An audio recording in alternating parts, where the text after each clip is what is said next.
There was a time when people used to go out for a drive for no reason at all. No errands, no deadlines, no navigation voice telling you to turn left in 300 yards. Just the simple joy of moving through the world with no particular destination. We've forgotten that a little. Modern driving is all efficiency now. Fastest route, least traffic, minimal time wasted. But somewhere along the way, we traded away the small pleasure of wandering, the feeling of taking the long road simply because it felt nicer under the tyres. The quiet moment when it's just you, the engine, and a bit of open sky. Classic cars remind you of that. They don't rush, they don't multitask, they're happiest when you're not trying to get anywhere quickly. In a strange way, they teach you to enjoy being unproductive, to savour the bends, the sounds, even the imperfections. And maybe that's why they still pull us in. Not because they're fast or convenient, but because they invite us back into a way of driving that feels almost forgotten, a way of being really slower, more attentive, a little more human. Every now and then it's worth taking a drive with no purpose, except the drive itself. No plan, no hurry, just the road unfolding at its own gentle pace. The lost art of driving for pleasure isn't lost at all. It's just waiting for us to remember.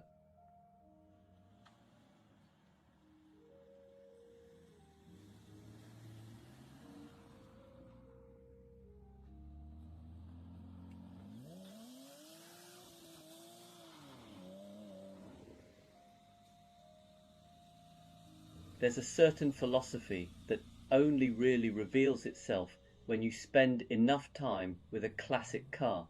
You don't notice it at first. At first, you're too busy wondering if that noise is normal, or if that smell is new, or if the fuel gauge is lying to you again. But give it a little time, and you start learning something deeper, something you won't find in any manual or workshop guide.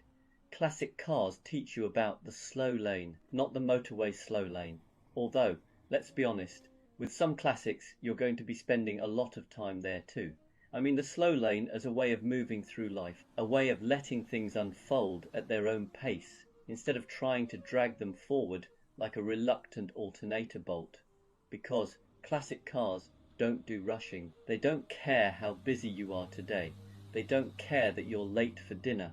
They live in a world where warming up takes as long as warming up takes. You turn the key, the engine coughs, clears its throat, considers its options, and eventually decides, fine, I'll run today, but only because you asked nicely. And that's where the philosophy begins. In a modern car, you press a button and go. In a classic, you prepare to go.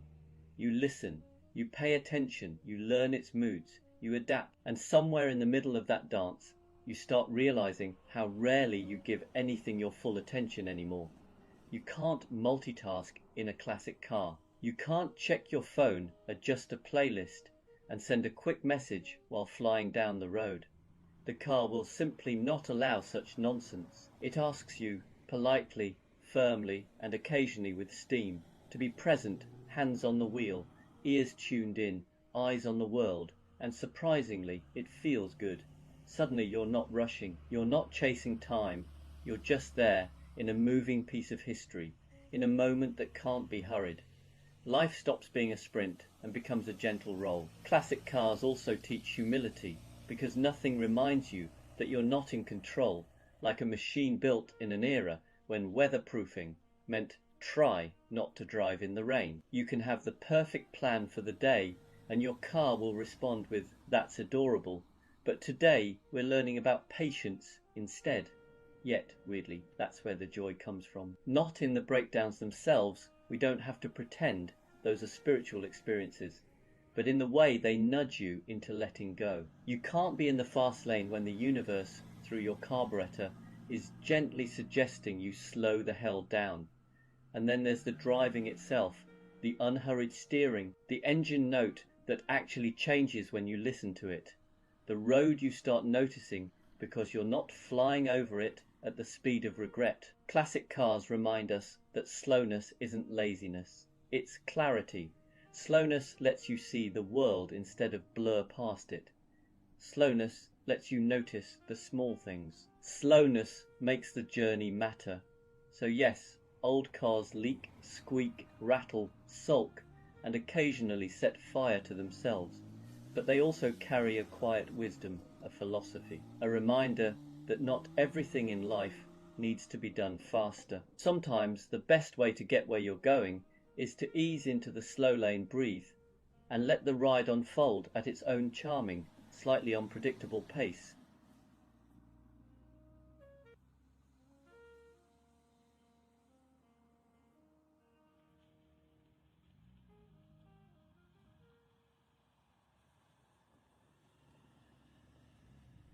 People often assume classic car ownership is all glamour and sunny Sunday drives, but anyone who actually owns one knows the truth. It's a spiritual practice, a moving meditation, a slightly oily path to enlightenment, because the first thing a classic car teaches you is patience. Nothing happens quickly, not warming up, not fixing things, not waiting for that part that was in stock last week. You learn to slow down, breathe, and accept that the universe occasionally manifests itself in the form of a seized bolt. And then there's awareness. Modern cars let you drift through a journey half asleep. A classic won't let you get away with that. It whispers, nudges, complains, celebrates. You start listening deeply to the engine note, to the vibration in the pedal, to that tiny new squeak you swear wasn't there yesterday. It's the automotive version of mindfulness, staying present, paying attention, noticing the moment before it becomes a problem. There's humility too. Classic cars do not care about your schedule, your plans, or your ego. They will embarrass you at petrol stations. They will refuse to start when you're trying to impress someone. They remind you gently, occasionally, not so gently, that control is an illusion, and somehow that's freeing. But the real zen is in the relationship, because it is a relationship. You invest time, care, curiosity. The car gives you stories, sensations, a kind of companionship. You begin to appreciate the effort over the outcome, the drive over the destination. You savor the journey because you have to. You can't rush it, and that slowness becomes a gift. So yes, classic car ownership can be frustrating. It can test your patience, your wallet, your sense of humor, but it also teaches presence.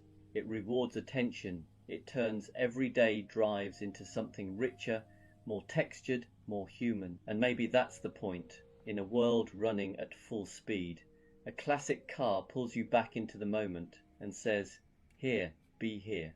Feel this. Enjoy the ride."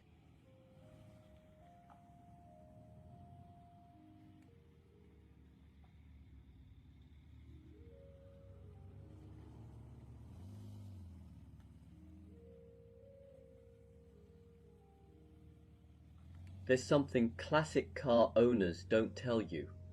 Well, a few things, actually. Things you only learn once you've lived with one of these old machines long enough for it to test your patience, your wallet, and sometimes your sanity. First, let's get this out of the way. You will smell like petrol, not in a poetic motorsport heritage way.